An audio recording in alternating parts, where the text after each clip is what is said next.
Olá, estamos aqui de volta à nossa live aqui, o início da maratona das lives aqui do terceiro Congresso Paraibano de Direito Tributário. Tivemos uma pequena falha na primeira transmissão e agora estamos retomando efetivamente para começar com o nosso bate-papo sobre o tema principal, que é o empréstimo compulsório. Eu não sei se o tema é tão pesado que se derrubar a live, ou se foi alguma coisa das tecnologias que estão aí atrapalhando todo mundo no momento que todo mundo está precisando. Né? Nós não estávamos preparados para essa demanda online. Mas estamos aqui com o professor José Gomes, com a professora Daniela Patrícia. Eu queria que novamente vocês dessem a saudação de vocês para quem está nos acompanhando e para nós podermos efetivamente iniciar nosso bate-papo. Professora Daniela. Boa noite a todos. Obrigada pelo convite. Parabéns a Rafaela Jales pela organização desse terceiro Congresso Paraibano de Direito Tributário. Esse ano, como já foi dito aqui, todo online, mas são os novos tempos e nada nos impede de continuar estudando e nos aprofundando num tema tão importante. E que bom, né, que podemos fazer isso graças à tecnologia.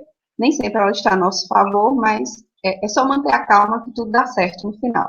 E espero que a nossa live consiga se sagrar vencedora nesse sentido também.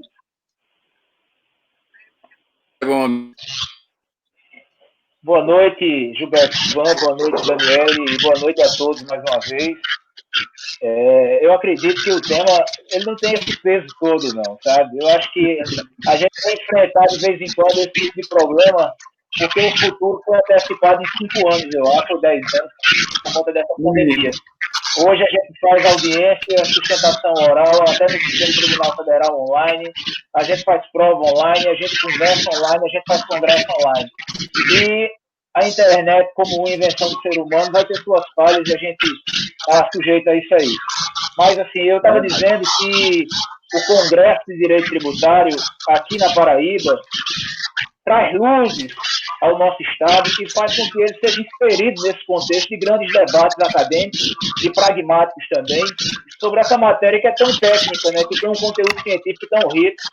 E assim, é surpreendente como tem tanta gente aqui no nosso estado e agora, por conta da internet, abriu-se mais as fronteiras, porque a gente de fora também está nos assistindo, que gosta da matéria, né? Aqui, pelo menos no Nordeste, a gente enxerga muita gente gostando daquelas matérias mais tradicionais da faculdade, direito civil, direito penal, processo, mas quando você vai especificar um pouco mais, o público diminui. E, para nossa surpresa, a gente tem uma grande quantidade de pessoas interessadas em aprofundar e a falar sobre temas como este, né, que são muito pouco falados, mas que agora está no momento de muita evidência. É isso. É verdade. Você falou aí, antecipou o futuro em 5, 10 anos. Na verdade, a gente antecipou o futuro incerto, porque ninguém jamais imaginou que uma pandemia pudesse acontecer. Não é verdade? Na academia era tão interessante quando nós vimos para calamidade pública em sala de aula, e aí eu estou junto com 2 colegas professores, quando falávamos em calamidade pública, nós pensávamos em calamidades públicas pontuais, né? Um episódio de um alagamento da região, umas barragens lá rompidas lá em Minas, algo circunstancial, mas mundial. Nós jamais imaginaríamos que isso, de fato, fosse sair da literatura para a prática, né? E como o Zé Gomes falou aí, tivemos que antecipar uma série de necessidades, uma série de ferramentas para suprir essa demanda. E nós agora estamos vivenciando. E aí, o nosso tema de hoje, ele vem a calhar nesse universo, porque nós estamos para debater aqui essa possibilidade de instituição de um tributo que ele viria como uma fonte de receita extraordinária para que o governo pudesse fazer frente às demandas que foram criadas a partir dessa realidade de pandemia, realidade pandêmica, né? A gente está falando de orçamento, e orçamento de planejamento, A gente sabe que, quando falamos em orçamento, o orçamento foi aprovado no ano passado, no momento nem se imaginava toda essa circunstância agora, por mais que fosse provisionado, ninguém jamais imaginaria que iria ter uma provisão dessa magnitude. Então, diante de uma circunstância para ser resolvida. E aí entra a figura do empréstimo compulsório. Como é que entra essa figura? Eu queria que vocês introduzissem aí para a gente entrar nesse bate-papo.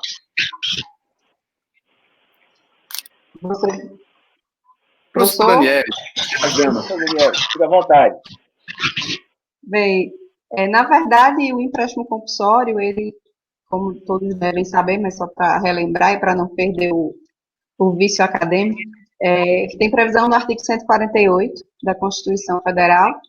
Ele trata-se de um tributo, sim, porque há alguns anos discutia-se se havia natureza jurídica tributária para o empréstimo compulsório ou não, mas modernamente, já de algum tempo, pela interpretação que se deve dar à Constituição Federal vigente, porque o empréstimo compulsório não é de 1988, ele vem de outras constituições, mas nós sabemos que quanto à classificação das espécies de tributo, o Supremo Tribunal Federal, em consonância com a própria Constituição Federal, na parte do sistema tributário nacional, entende que existem 5 tipos de tributo: impostos, taxas, contribuições de melhoria, empréstimos compulsórios e as contribuições lá.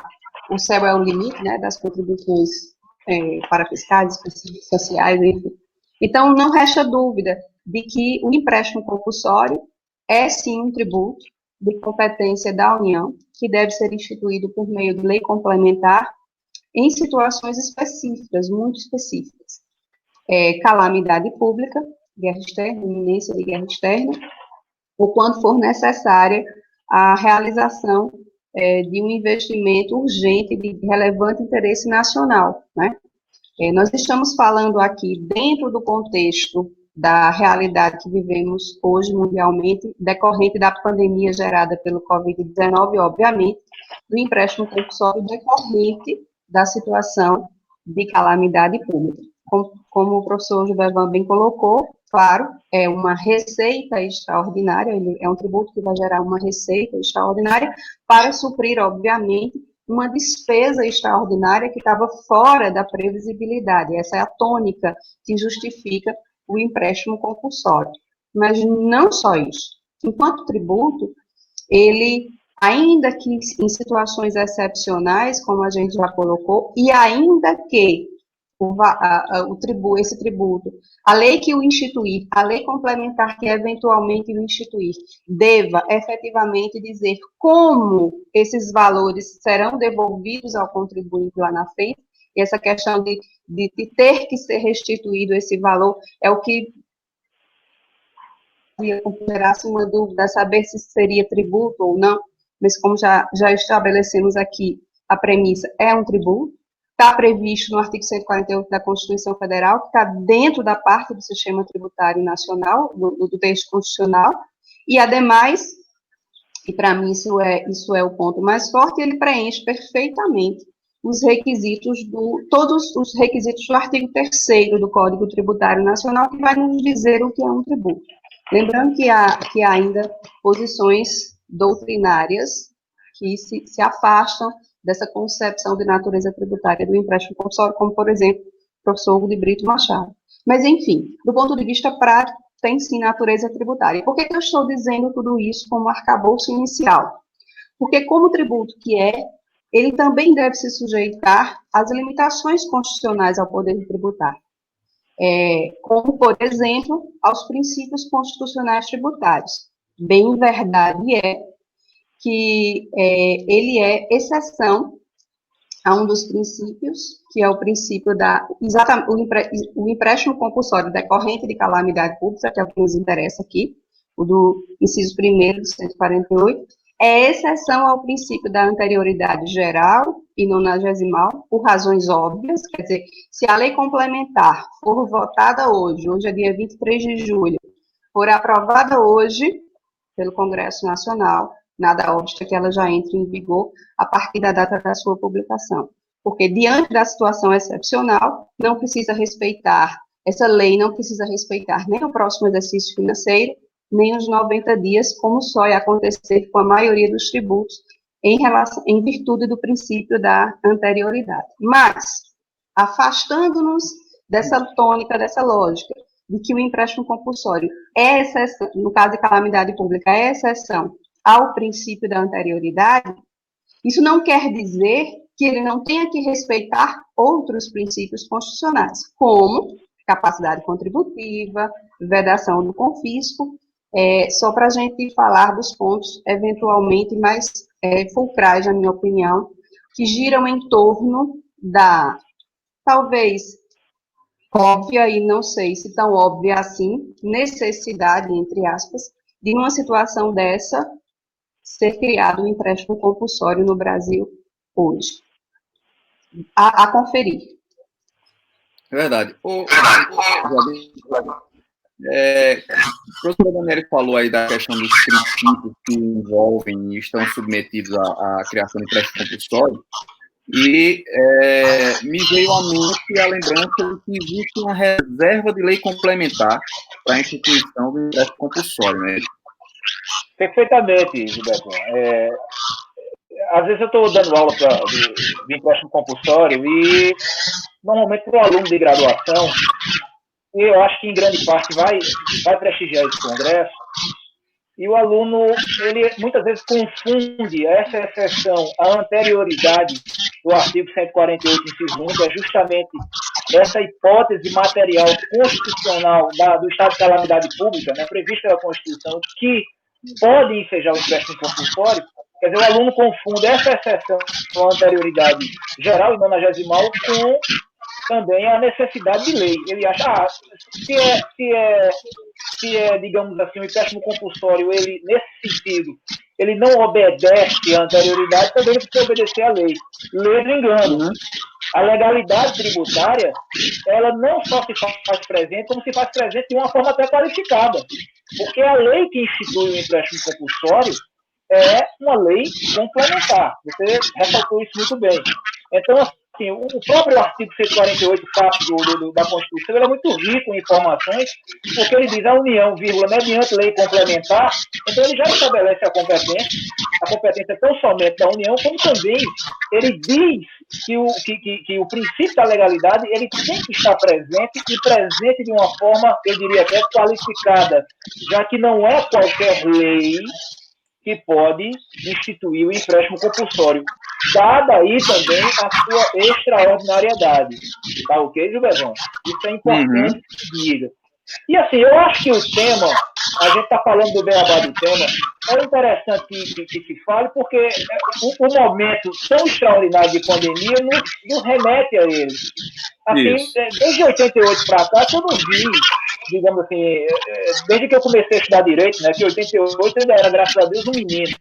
Mas, assim, desde que eu comecei a estudar Direito e que estudei um pouco da história também, de 88 para cá, eu não vi nenhum momento, ou nenhum motivo, ou nenhuma razão para nós darmos ênfase ao empréstimo compulsório.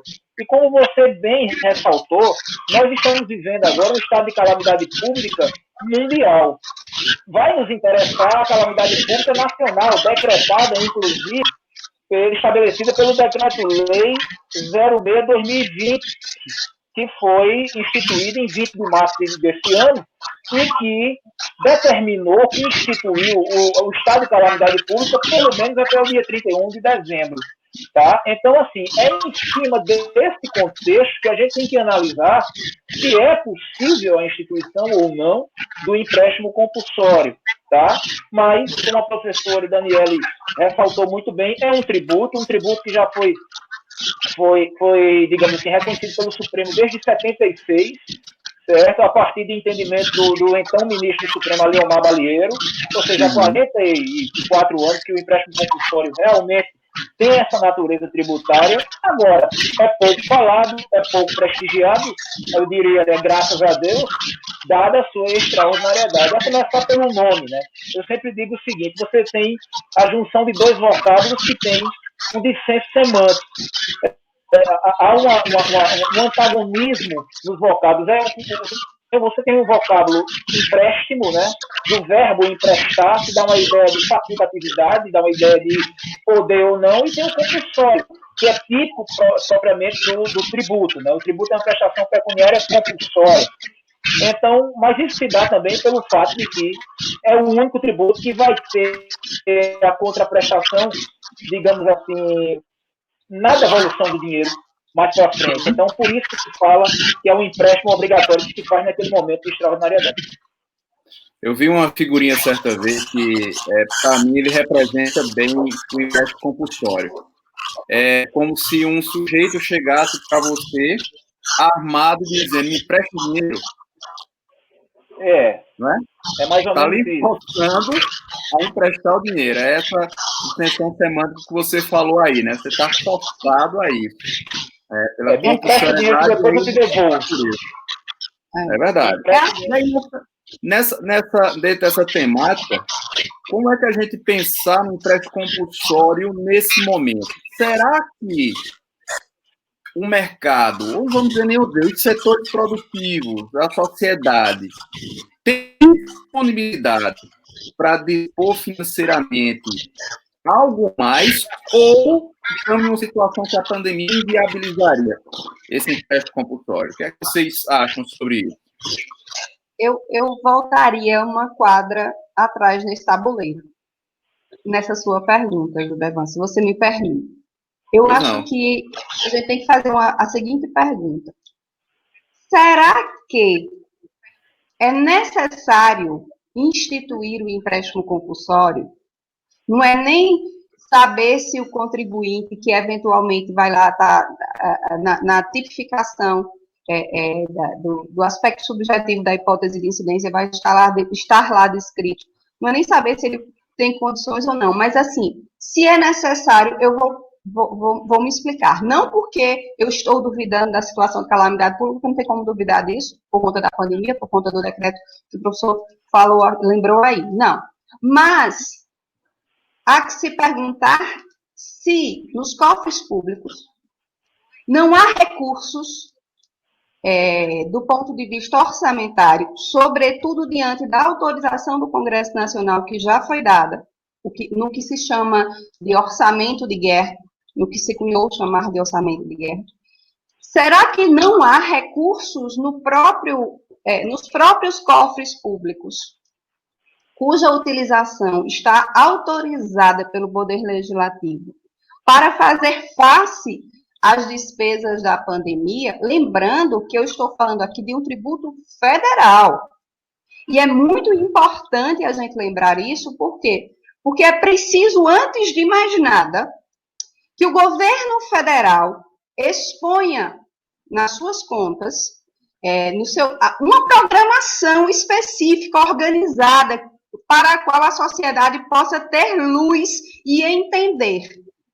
Eu pretendo gastar na pandemia com isso, eu tenho em caixa essa reserva ou não tenho, e a conferir se não há recursos nos cofres do Tesouro para tanto, aí sim, e é o que defende, por exemplo, Sacha Camon Navarro Coelho, aí sim a gente pode falar na necessidade de criação de um tributo novo para gerar essa receita extraordinária. Então, em primeiríssimo lugar, está o governo federal fazer o seu dever de casa, não só do ponto de vista sanitário, não só do ponto de vista da questão de saúde, mas também do ponto de vista tributário, do ponto de vista econômico, para dizer se não há outros recursos. Em se verificando que realmente não há, e que há essa necessidade premente de trazer aos cofres públicos receitas extraordinárias, aí vamos ver se podemos, em que termos poderá ou não ser aprovado um projeto de lei complementar para instituir o empréstimo compulsório. Lembrando que, como bem colocou o professor José Gomes na sua fala, esse projeto de lei complementar deve ser muito bem elaborado. Não pode ser qualquer projeto, não pode ser qualquer texto de lei. Porque, a depender de como o texto desse projeto de lei foi elaborado, vamos ver se ele já não é um projeto de lei nato e morto, né? Se já não está sangrando aí com vícios de inconstitucionalidade em relação ao desrespeito a certos princípios constitucionais, como aqueles que eu falava anteriormente, por exemplo, vedação do confisco, capacidade contributiva, a própria concepção da tipicidade do aspecto quantitativo do tipo penal, né? Por exemplo, nós temos 2 projetos de lei, o projeto de lei 120 de 2020, que tenta instituir o empréstimo compulsório incidindo sobre fundos do governo federal, com algumas peculiaridades, e temos um anterior, mais antigo nem é a palavra, mas enfim, anterior a esse, que é o 34 de 2020, que tenta instituir o empréstimo compulsório para pessoas jurídicas que tenham um patrimônio líquido acima, igual ou superior a R$1 bilhão e preencham alguns requisitos. Então, vamos ver todos esses aspectos. Antes de saber quem vai, eventualmente, ter que pagar, vamos ver se realmente há justificativa orçamentária para a instituição do tributo. Penso eu que o primeiro passo é esse aí. Gilberto, vamos fazer um complemento aqui à fala da professora Daniela. Ela está sendo a minha guia hoje. Eu estou só complementando. Veja só, o próprio decreto legislativo 06/2020, ele estabeleceu um estado de calamidade pública fiscal. É isso que tem que ser dito.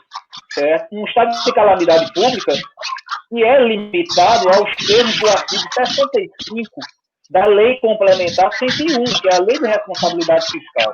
A gente tem que partir dessa premissa. Se a gente está imaginando, digamos assim, a possibilidade de instituição de empréstimo compulsório a partir de um estado de calamidade pública, a gente tem que saber em que termos esse estado de calamidade pública foi instituído. Então, o decreto 06/2020 é um decreto ditado pelo Congresso Nacional, foi até assinado pelo senador Anastasia, a pedido, evidentemente, do Executivo. Ele limita-se aos termos do artigo 65 da Lei Complementar 101, que justamente dispensa aquelas metas fiscais, aquelas metas orçamentárias travadas ou traçadas tempos atrás. Justamente para quê? Para que possam ser remanejados alguns recursos que não estavam previstos para a saúde pública, a fim de que sejam tratados ou tomadas as medidas atinentes ao combate à pandemia que está instalada no Brasil. Tá? Esse é o primeiro ponto. Então, quer dizer, só o fato de você poder carrear mais recursos do que o previsto para tratar da pandemia, num primeiro momento, já afasta de plano a necessidade ou a possibilidade de instituição de empréstimo compulsório. Pelo menos é assim que eu sinto. Tá? É assim que eu sinto. Outra coisa que a professora Daniela falou com muita propriedade é a questão da transparência e da fiscalização, tá? dessa manipulação extraordinária de recursos. Porque, repito, existia um orçamento traçado que deveria ser cumprido ipsis literis, mas por conta de uma situação pandêmica que o Brasil vive, aí veio o decreto 06/2020 e autorizou justamente esse reajuste orçamentário.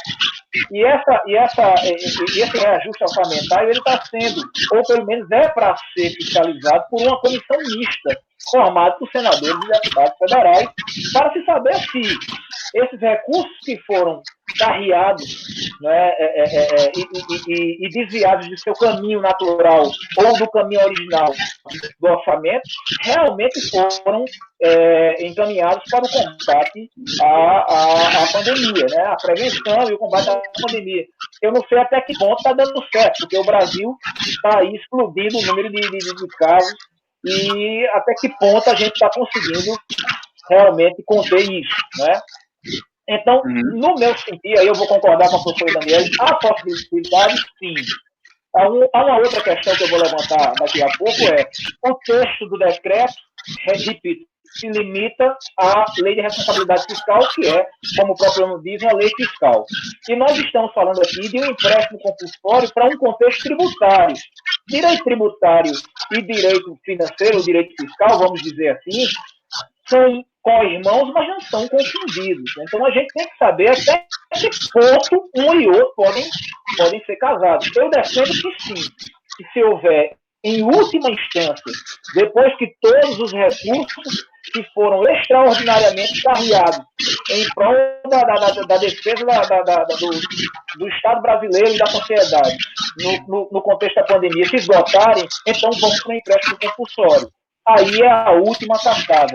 Até porque, Gilberto, para encerrar essa minha parte aqui, nós estamos no momento em que o governo tem que desonerar, em que o governo tem que aliviar a carga, em que o governo tem que facilitar a retomada da economia e não mais instituir um compromisso para que, normalmente, o cidadão, e principalmente a pessoa jurídica, que já está, digamos assim, enforcada pela queda abrupta da economia, venha a cumprir, mas ainda que venha a ser devolvido daqui a um tempo. É assim como eu, particularmente, entendo essa questão. Então, compilando a ideia de vocês, nós poderíamos dizer que nós teríamos, além da própria reserva de lei complementar, e todos esses princípios, teríamos aí um condicionante para a instituição do empréstimo compulsório, que seria, de fato, se comprovar a necessidade orçamentária para a instituição, como requisito da instituição do empréstimo, se defenderiam nesses termos, até a fim de levar a elevada inconstitucionalidade da instituição do empréstimo compulsório? Sim, eu entendo assim, porque não é porque assim, estamos vivendo uma situação de calamidade pública, oba, excelente oportunidade, chegou a hora de utilizar o artigo 148, inciso 1º da Constituição Federal. Não é assim que funciona. Não é tão simples assim. Por todos os motivos já delineados aí pelo professor José Gomes, mas também porque existe uma coisa chamada responsabilidade fiscal, não no sentido literal da Lei Complementar 101 de 2000, mas no sentido de que o gestor público deve agir com responsabilidade no trato do dinheiro público. Embora o empréstimo compulsório, ele obviamente, a lei complementar que eventualmente o instituir diga quando ele terá que ser devolvido, em que termos, em que circunstâncias, e os projetos de lei de que eu falei há pouco falam sobre isso, mas vamos entender que, primeiro, é necessário que o Estado, como eu falei anteriormente, faça o seu dever de casa. Ora, se já foi autorizado pelo Congresso Nacional, em virtude da pandemia, em virtude do decreto de calamidade pública, que houvesse uma utilização fora do script, digamos assim, da previsão orçamentária estabelecida antes da situação gerada pelo Covid-19, então vamos fazer, o governo federal tem o dever de organizar isso, e obviamente que os gastos decorrentes da pandemia gerada pelo Covid-19 não se limitam a questões sanitárias. Envolvem, obviamente, manutenção de empregos, a manutenção da sobrevivência das pessoas que não têm emprego, que não têm condição de adquirir o mínimo para a sua subsistência, é dever do Estado, não é favor nenhum que o Estado está fazendo, não. Auxílios emergenciais, programas e políticas públicas de manutenção das empresas e dos empregos, e por aí vai, sem falar obviamente, nos gastos diretos decorrentes da pandemia, quais sejam compra de equipamentos, de materiais, criação de mais leitos, campanhas de educação para a população respeitar a necessidade do isolamento social, enfim, todas essas responsabilidades são deveres, são obrigações do governo federal. Ele tem que agir com responsabilidade nesse sentido.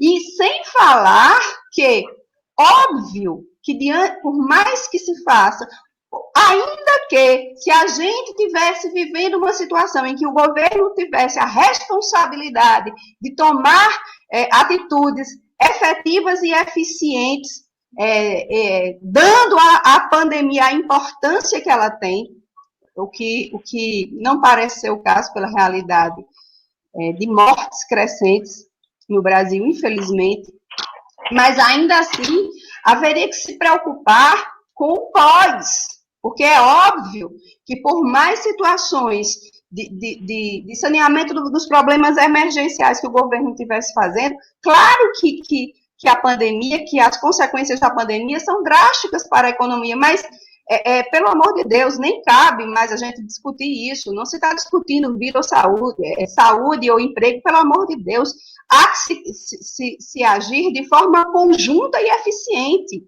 Esse é o dever do Estado, repito, ele não estaria fazendo favor nenhum. Mas será que é necessário, pelo menos nesse momento, onerar o contribuinte? E eu não estou querendo aqui dizer que isso é impossível, não, para que fique muito claro. Se for necessário, como o professor José Gomes já bem colocou, se for realmente necessário, que se tribute sim, porque o empréstimo compulsório é um tributo finalístico. E ele a receita que ele gerar tem que servir exclusivamente para suprir as despesas que o justificaram. E obviamente, se esse projeto de lei complementar for aprovado, repito, as comissões do Congresso Nacional, principalmente a Comissão de Constituição e Justiça e a Comissão de Tributação, devem ficar atentas ao texto dos projetos de lei, para que, repito, princípios constitucionais não sejam feridos e a gente já não nasça com um tributo que vai gerar demandas jurídicas sérias e vão gerar, sei lá, vão ocupar a máquina do judiciário, vão gerar brigas que vão demorar, sei lá, 10, 12 anos para serem resolvidas lá na frente. Enfim, tudo isso tem que ser pensado com responsabilidade pelo governo federal. Essa é a minha opinião. Quando tu estavas falando, Dani, eu lembrei sobre o empréstimo compulsório, sobre o orçamento de crise, que diz respeito à questão setorial. Em momentos de crise, nós temos aqueles que quebram e aqueles que crescem. Uma coisa que não pode se negar é que existem alguns setores que continuam faturando bem, continuam lucrando bem, ou até, quem sabe, e isso já tem dados efetivos de estudo, ganhando até mais, principalmente em crise.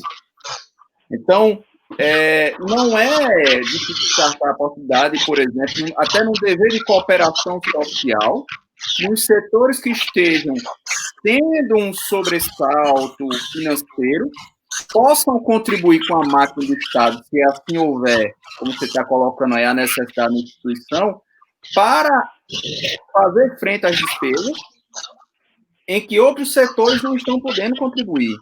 E aí, no meu ponto de vista, eu vejo que, eventualmente, o empréstimo compulsório não pode ser geral, tem que ser setorial. Ele tem que ser focado em setores que tenham a possibilidade de despender recursos e não ser algo genérico. Quando o professor Zé Gomes comentou sobre, historicamente, o empréstimo compulsório, professor Zé Gomes, eu lembrei de um empréstimo compulsório, 2 que foram instituídos, um sobre a aquisição de carros novos e outro sobre combustíveis. Isso gerou uma demanda no judiciário, principalmente em combustíveis, porque o de carros novos, bastava você, no prazo, apresentar a nota fiscal, que tinha lá o valor da compra do veículo, que todo mundo guardaria, e poderia pedir a restituição do percentual que foi cobrado lá na compra do seu veículo. Tranquilo. Agora, combustível, você precisava, o Poder Executivo Federal, à época, exigiu que o sujeito apresentasse as notas fiscais de abastecimento de combustível. E aí eu sempre, quando eu discuto em sala de aula, eu digo, quem é que pede nota fiscal, por mais que seja obrigação, no abastecimento do seu veículo? E aí o STF tomou uma decisão, não sei se você recorda, que independente dessa comprovação efetiva do gasto, mas desde que seja comprovado o uso do veículo com período e presumir esse gasto. Então, veja que tem que ter esse cuidado que Dani falou aí, porque você pode criar um empréstimo que é para ser restituído, mas dependendo da forma como ele for criado, pode ser que inviabilize essa restituição, né? Exatamente. Assim, eu vejo primeiro que o empréstimo compulsório, repito, tem que ser entendido como o último dos últimos recursos que o Estado tem, num caso como o que a gente está vivendo, para carregar fundos ou fundos extraordinários. E essa legislação, porque assim, a gente tem que entender também que a previsão constitucional, a previsão material, da situação material constitucional, não se confunde com o fato gerador do empréstimo compulsório. O fato gerador do empréstimo compulsório, ele vai ser determinado pela lei complementar que o institui, tá? Aquela previsão do artigo 148, inciso 1 e o inciso 2, no nosso caso, especificamente o inciso 1 da Constituição, não é o fato gerador do empréstimo compulsório. É a situação prevista constitucionalmente, tá? Que pode dar ensejo, a partir da atuação do legislador federal, criando, por meio de lei complementar, o tributo, né, trazendo para o concreto, saindo do abstrato, trazendo para o Congresso o tributo, e aí, naquela lei complementar, com antecedência e consequência, você vai ter o fato gerador do empréstimo compulsório. Então, num caso desse, Gilbervan, o fato gerador ele tem que ser muito claro, ele tem que ser setorizado, como você está me dizendo. Eu concordo plenamente, porque nem todo mundo... Você imagine que a economia como um todo, eu não sou economista, mas a gente vê, com um pouco de informação que a gente tem sobre a economia, que houve um baque, houve uma queda, e as nações estão se reestruturando. O Brasil mais ainda. O Brasil vinha, digamos assim, saindo de um período de crise, digamos, o vetor estava começando a subir com a bolsa com mais de 100 mil pontos, com acordos comerciais aí históricos com o mercado europeu, com exportações batendo recordes, e aí de uma hora para outra vem essa pandemia, tudo se encerra novamente, e a gente dá um passo atrás, ou 2, ou 3, ou 10 passos atrás. Então, quer dizer, agora nós vamos começar a nos reestruturar. Então, se houvesse, por exemplo, um empréstimo compulsório a ser cobrado, ele tinha que ter, primeiro, uma setorização para saber quem, nesse momento de pandemia, nesse momento de agonia, que estamos vivendo a agonia econômica, quem poderia ainda contribuir. Tá? E aí ter um fato gerador, uma lei complementar, cujo fato gerador atingisse esse setor, pelo menos no meu sentir, e uma coisa clara, evidente. E mais ainda, por um dever de lealdade e boa-fé entre fisco e contribuinte, eu diria até mais, entre governo e contribuinte, seja ele pessoa física e pessoa jurídica, esses critérios de restituição deveriam ser claros e objetivos e totalmente viáveis, tá? Para não acontecer como no passado, de você ter que pegar uma notinha fiscal, guardar, xerografar, não sei o quê, para depois encaminhar a receita. 10 anos depois. 10 anos depois, quer dizer, esse tipo de situação prova, a meu sentir, que o país ainda não é, digamos, ou pelo menos não era, suficientemente amadurecido, democrática e legislativamente para poder criar um tributo extraordinário como esse. Tá? Se o país se vale de uma tributação, de uma espécie tributária que está na Constituição adormecida, que está na Constituição, digamos assim, para inglês ver, mas que surgiu a oportunidade de vida, o país tem que ter realmente essa maturidade legislativa, essa maturidade democrática, para poder não só escolher aqueles que pagam, mas também, já que é um tributo que tem uma devolução, tá? E essa devolução seja feita de forma justa e com critérios estabelecidos de forma cristalina e objetiva, para que a gente não repita erros do passado que mais soam como um roubo, mais soam como um artifício maléfico feito pelo governo. É verdade. Eu tenho Vocês tiveram a observação oportunidade de se debruçar sobre os projetos de lei, né? Pelo que vocês viram da PL, eu queria que vocês adentrassem nessa, já que não é apenas teórico a empréstimo compulsório que se fala, porque já existe um projeto de lei tramitando, vamos trabalhar em cima disso. A preço de hoje, em cima desse projeto, o que é que nós teríamos? Olha só, foi excelente a fala do professor José Gomes em relação, porque assim, direito tributário, como foi colocado aqui no início, não é uma coisa que, digamos assim, vamos estudar direito tributário. Né? Você não está oferecendo um pote de sorvete de chocolate, né? Quem gosta de estudar direito tributário realmente tem que ter uma afinidade com o tema, porque é muito técnico, tá? E eu clamo pela necessidade de tecnicidade na hora de se instituir um tributo. Porque, na verdade, o que é que nós temos? Eu vou abrir um parênteses aqui, porque claro que eu não vou estar falando para vocês dois, que sabem disso muito mais do que eu. Posso estar ajudando alguém que esteja com alguma dúvida como um espectador dessa live. Mas, enfim, o que é que nós temos? Quando o Estado tributa, ele interfere no patrimônio do particular coercitivamente. E a Constituição é quem autoriza que ele faça isso. Mas ele não pode fazer isso de qualquer forma, de qualquer maneira. Ele tem que respeitar certos limites que a própria Constituição Federal impõe. Como bem colocou o professor José Gomes, a situação de calamidade pública não é o fato gerador do empréstimo compulsório. É a autorização constitucional para que a União exerça a sua competência tributária para aprovar, o Congresso Nacional, obviamente, aprovar um projeto de lei complementar que estabeleça, em cima do princípio da tipicidade tributária, por que pagar o tributo, onde isso se reputa verificado, quando isso se reputa verificado, a partir daí, quem vai pagar o tributo, quanto de tributo deve ser pago, e no caso do empréstimo compulsório, como esses valores serão devolvidos. Na verdade, o legislador, ele é o destinatário primeiro dos princípios constitucionais tributários. E o princípio da legalidade está lá. É o primeiro que se exterioriza no artigo 150 da Constituição Federal. O artigo 150, inciso 1º da Constituição Federal, diz que todo tributo deve ser criado por lei, e no nosso caso, lei complementar. E a lei que institui um tributo deve responder minimamente a essas perguntas que eu falei aqui. No caso do empréstimo compulsório, não só são 5, são 6, né? Então, o legislador é que tem que aprender como criar leis. Então, vamos falar um pouquinho do projeto de lei complementar 34 de 2020. Ele prevê, quando ele vai falar sobre o aspecto subjetivo da hipótese de incidência tributária, ou seja, quem seriam os contribuintes desse empréstimo compulsório, ele já especifica, salvo engano, no artigo 2º, e eu falei isso no começo da live, que serão pessoas jurídicas com patrimônio líquido igual ou superior a R$1 bilhão,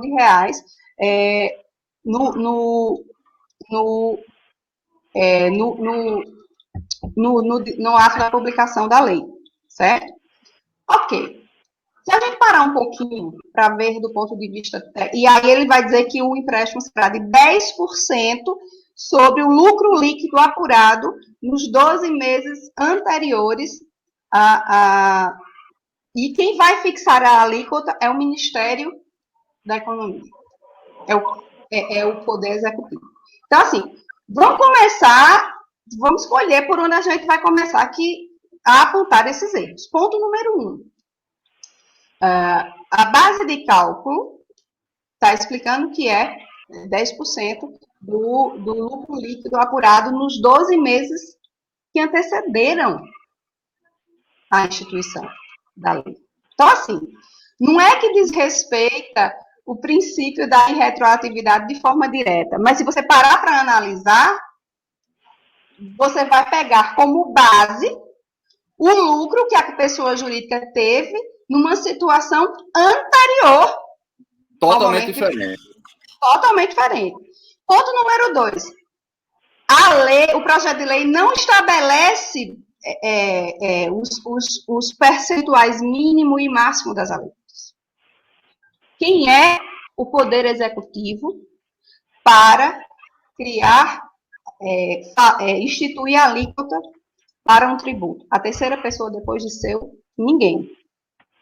Isso tem que ficar. A lei tem que apontar as alíquotas e a partir dali, dependendo da situação e dependendo do caso, a gente pode ver, se houvesse, por exemplo, uma extrafiscalidade, que não é o caso aqui, a gente poderia ver o Poder Executivo trabalhando aí com essas alíquotas.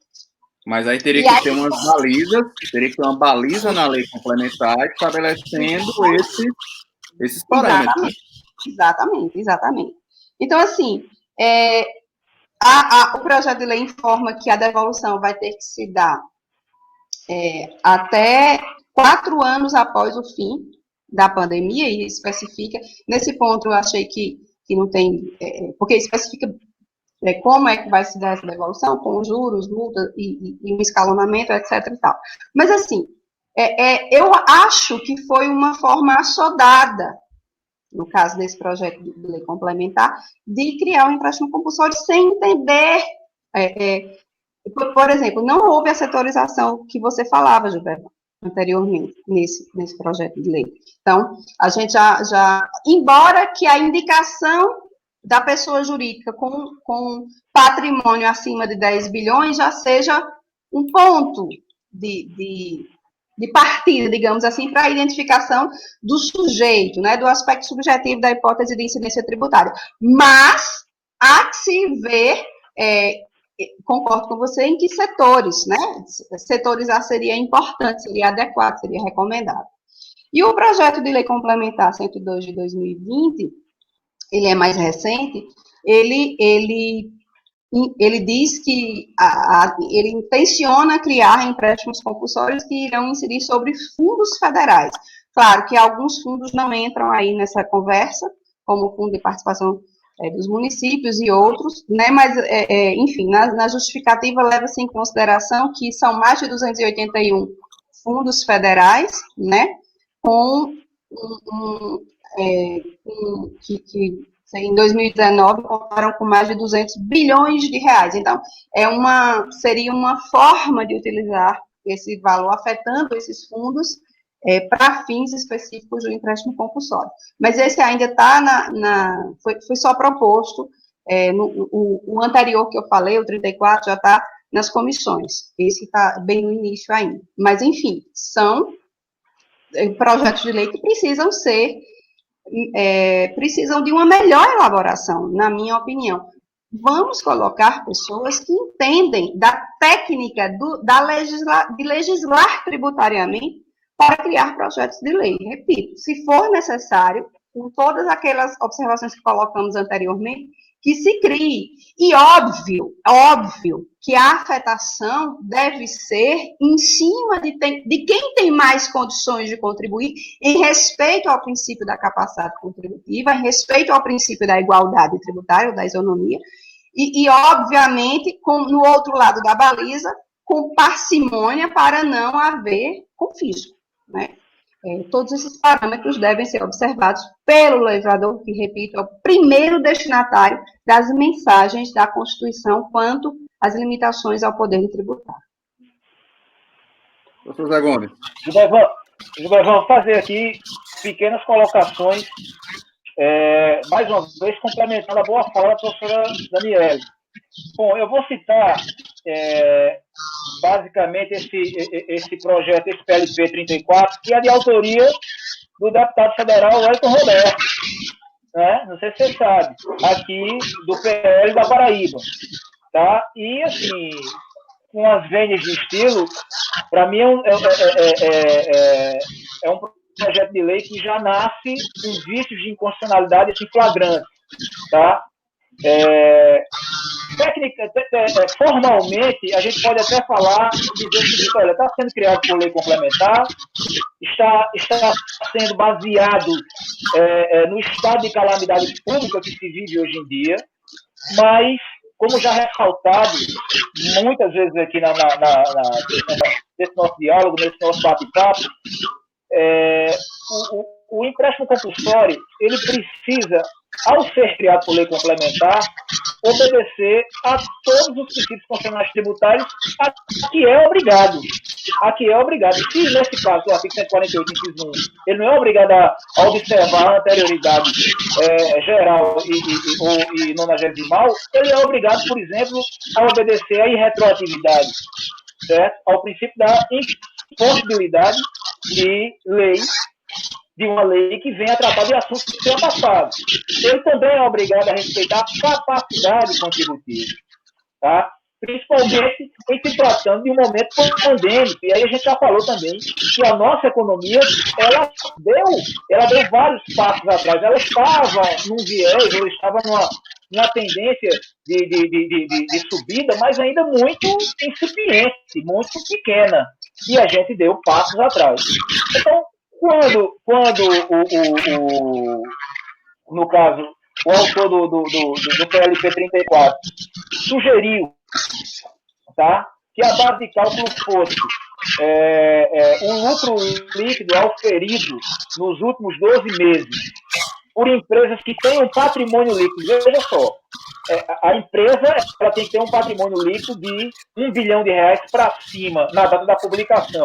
Essa é a empresa, esse seria a empresa ou o sujeito passivo desse pretenso tributo. A base de cálculo já seria o patrimônio líquido o lucro líquido ocorrido havido nos últimos 12 meses, ou seja, numa situação atrás em que a economia estava, digamos assim, alçando o seu primeiro voo, tá? Sem pandemia, com perspectivas positivas. E já acontecido. Esse lucro já foi tributado também. Há de pensar que esse lucro já foi tributado aí, tá? Se você parar para pensar, CSLL, Imposto sobre a Renda, de cara, tá me entendendo? Então já haveria aí uma nova tributação em cima de algo que já foi tributado. Sem contar que nós estamos falando de uma base passada, de uma base que aconteceu. E que aconteceu em circunstâncias diferentes. Então, eu acho que a irretroatividade é diretamente aí afrontada. Tá? E aí também vem a capacidade contributiva, meu amigo. Você imagina o que é uma alíquota de até 10% em cima de um lucro já oferido, porque essas empresas que têm patrimônio líquido de R$1 bilhão para cima, todas elas, via de regra, tá entendendo? Eu acho que raras não são tributadas de lucro real. Tem isso também. Tá? Raras, eu não vou entender uma empresa que tem um patrimônio líquido de R$5 bilhões ser tributada em lucro presumido. Eu acho difícil. Eu acho bem difícil. De repente eu posso estar até enganado, não sei. Né? Mas ela já é tributada em lucro real, já sofreu uma tributação gigantesca no que diz respeito, principalmente a imposto sobre a renda e a CSLL, já que a gente está falando aqui de lucro líquido. Aí você ainda vai aplicar uma alíquota de até 10% sobre um fato gerador, sobre uma base já acontecida, num fato passado, no momento em que ela estava com uma pujança econômica completamente diferente. Ora, eu sou advogado militante da área e eu estou com dificuldade de receber os meus clientes. Eu estou com dificuldade de dizer, olha, eu tenho um faturamento de X. Meu faturamento reduziu-se agora a 10%, a 15%, a 20%. Ou seja, o momento agora é de ajuda da empresa. É de ajuda e não de mais um tributo. Então, isso afeta diretamente a capacidade contributiva. Por via de consequência, gera-se um efeito confiscatório desse tributo. A gente pode pensar nesse sentido também. Então, em relação a esse projeto, eu vejo assim, digamos, uma cara de inconstitucionalidade muito grande. Não na sua forma, mas em sua essência em si. Porque ele fere de plano, a meu sentido, o princípio da irretroatividade, o princípio da capacidade contributiva, por via de consequência, há uma bitributação, e mais ainda, o tributo aí, no caso, empréstimo compulsório, não pode ter efeito de confisco, está tendo. Está tendo. Então, estaria, né, se de repente, ou estará se esse tributo ele for implementado. Então, eu acredito que a gente vai ficar só no projeto mesmo. Deus queira que na prática há essa possibilidade, tecnicamente é possível, mas que na prática isso não aconteça. Na verdade, o que fica muito claro é que parâmetros escolhidos pelos projetos de lei estão confrontando princípios constitucionais. Então, na medida que ele encontra como parâmetro para a tributação o fato passado, ele está, de alguma forma, infringindo o princípio de retroatividade. No momento em que utiliza como base de cálculo uma situação econômica passada, ele não vai respeitar a capacidade contributiva presente. Isso é o que resumo da fala que vocês me colocaram aí. Então, a capacidade contributiva tem que ser levada em consideração é a capacidade presente. Então, que se busque setores que, no momento presente, em situação de pandemia, possam dispor de mais recursos financeiros para fazer frente às necessidades financeiras do Estado. Não é isso? Exatamente, perfeito.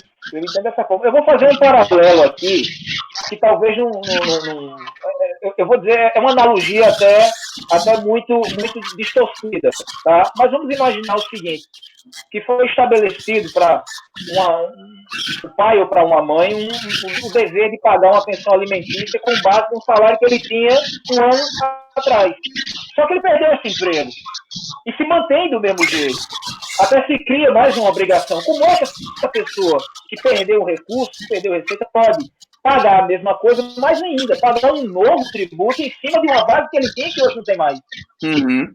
Então, eu estou fazendo essa analogia que talvez não seja adequada, mas claro, perfeitamente. Mas que torna mais palatável essa nossa discussão. Tá?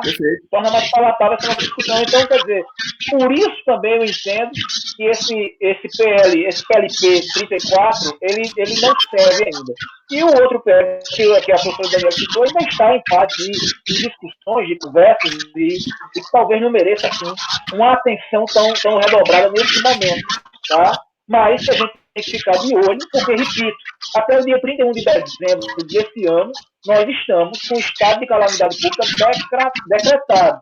Ainda que seja um estado de calamidade pública voltado para fins de fiscalidade, a fiscalidade pode trazer a rebote a tributação, a necessidade de tributação.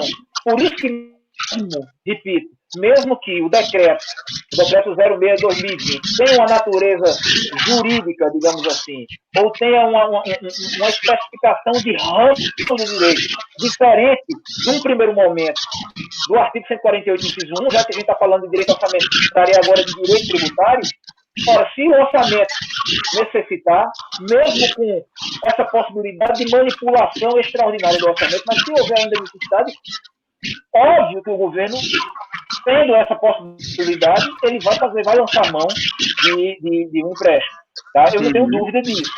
Num primeiro momento, agora, eu acho que não cabe, até porque me parece que, graças a Deus, a gente tem essas condições de ir mantendo, de ir tratando essa pandemia, de ir cuidando, sem lançar mão, né, desse artifício. Mas veja, e não é uma coisa que está simplesmente na teoria, já que nós temos 2 projetos de lei complementares, certo, em tramitação nas casas federais.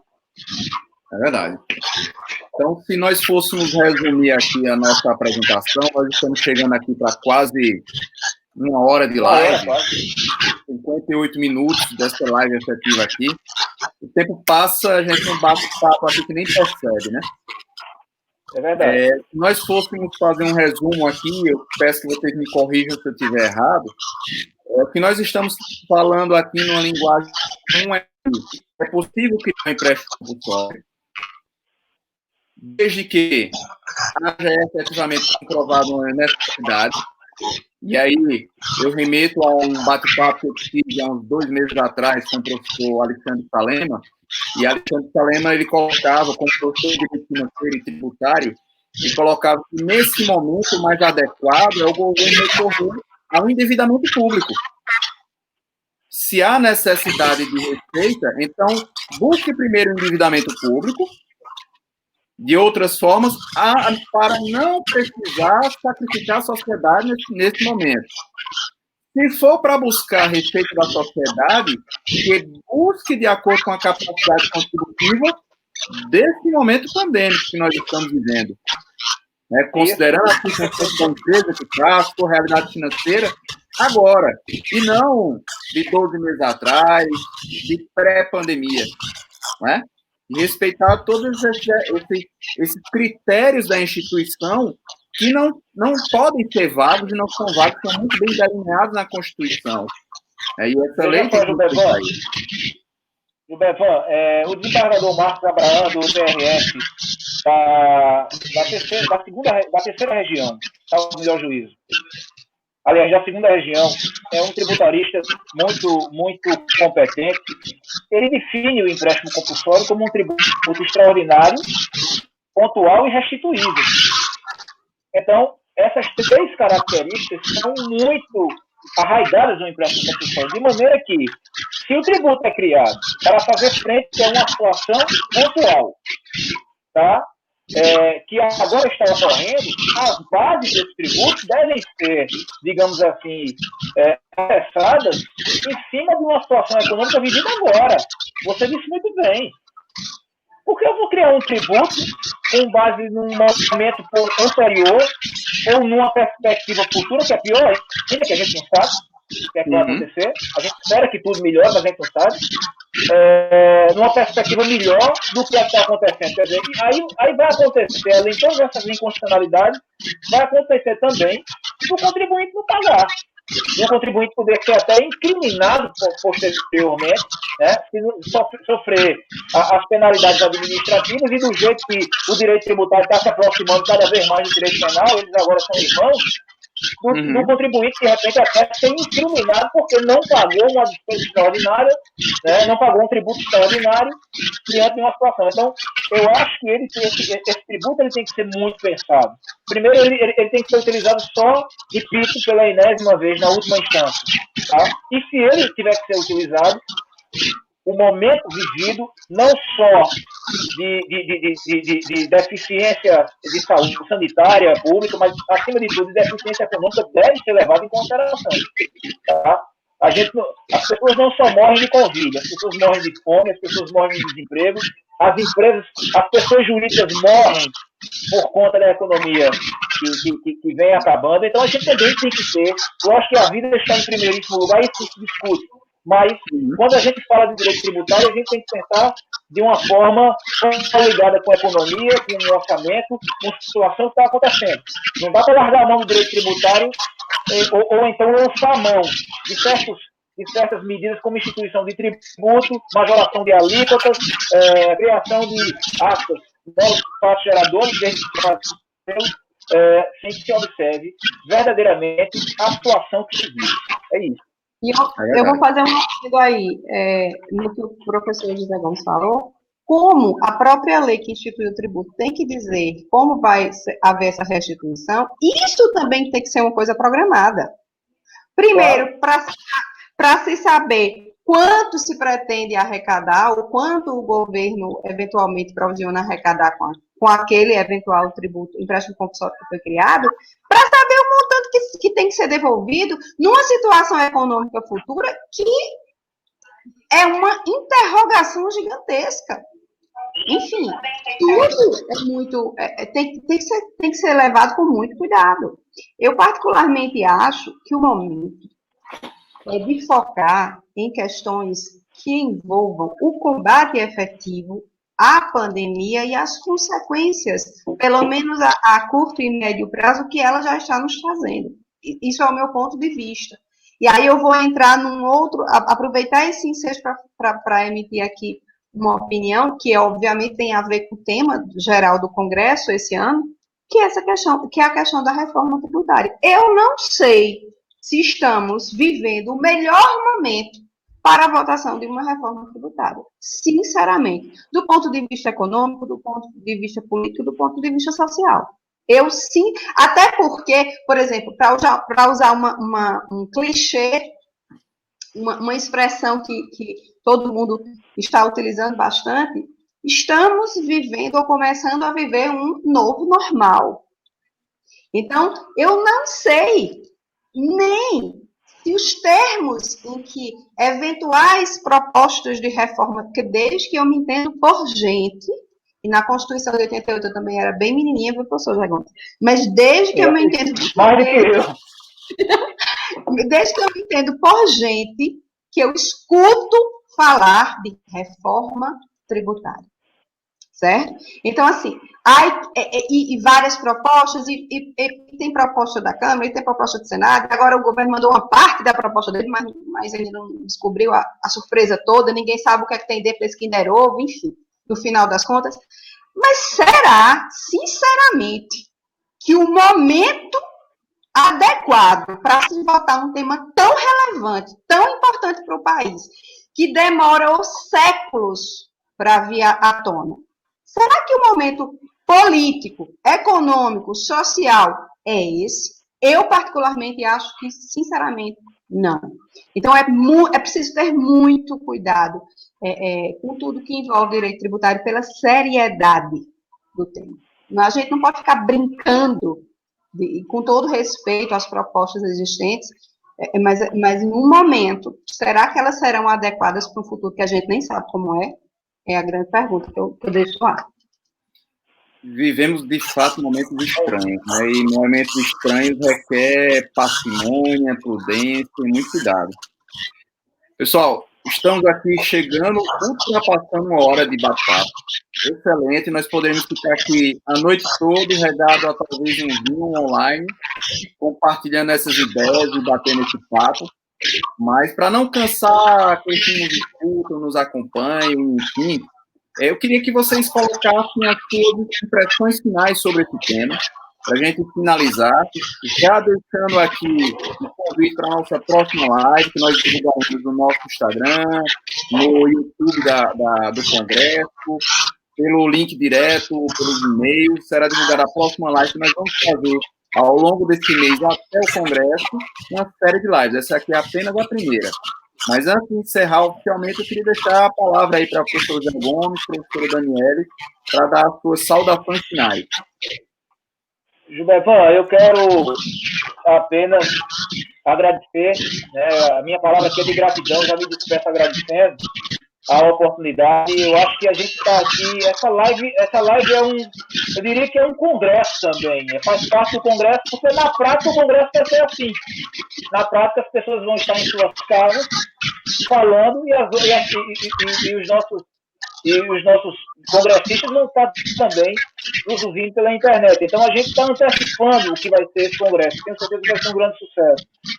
O tema tinha que ser algo diferente do que vai ser conversado no Congresso, e eu achei pertinente, porque ou se fala de empréstimo compulsório agora, eu espero que não a gente não precise falar mais nunca dele, porque depois desse estado de calamidade pública aí vai desaparecer, se Deus quiser, toda e qualquer possibilidade constitucional do aparecimento de um tributo extraordinário como esse.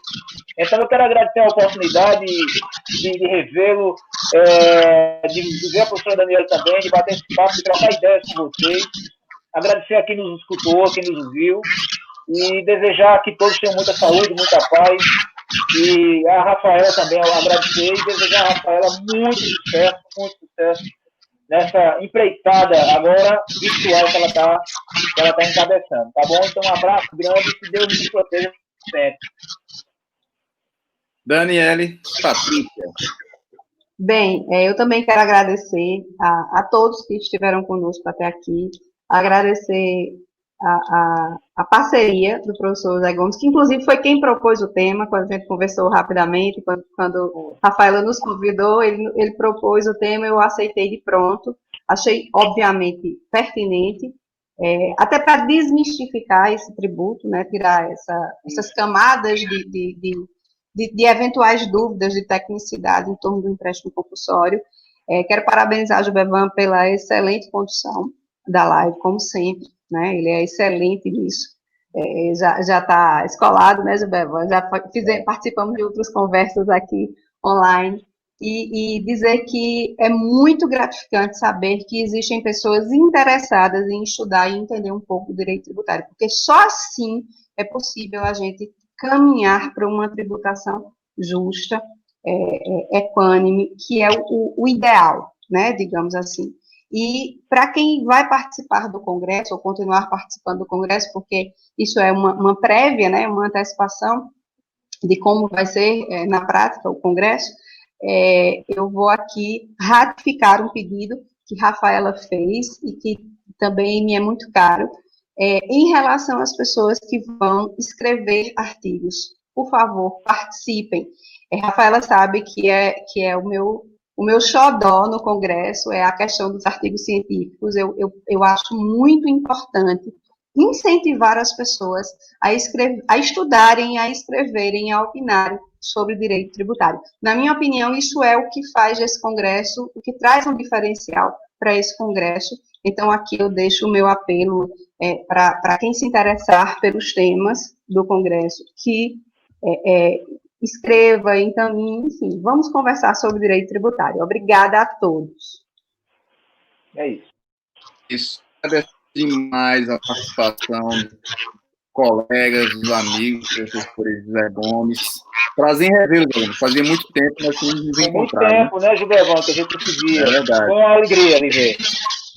Essa nossa rotina diferenciada de trabalho, eu deixei muito a rotina da advocacia, depois que hoje eu faço parte né?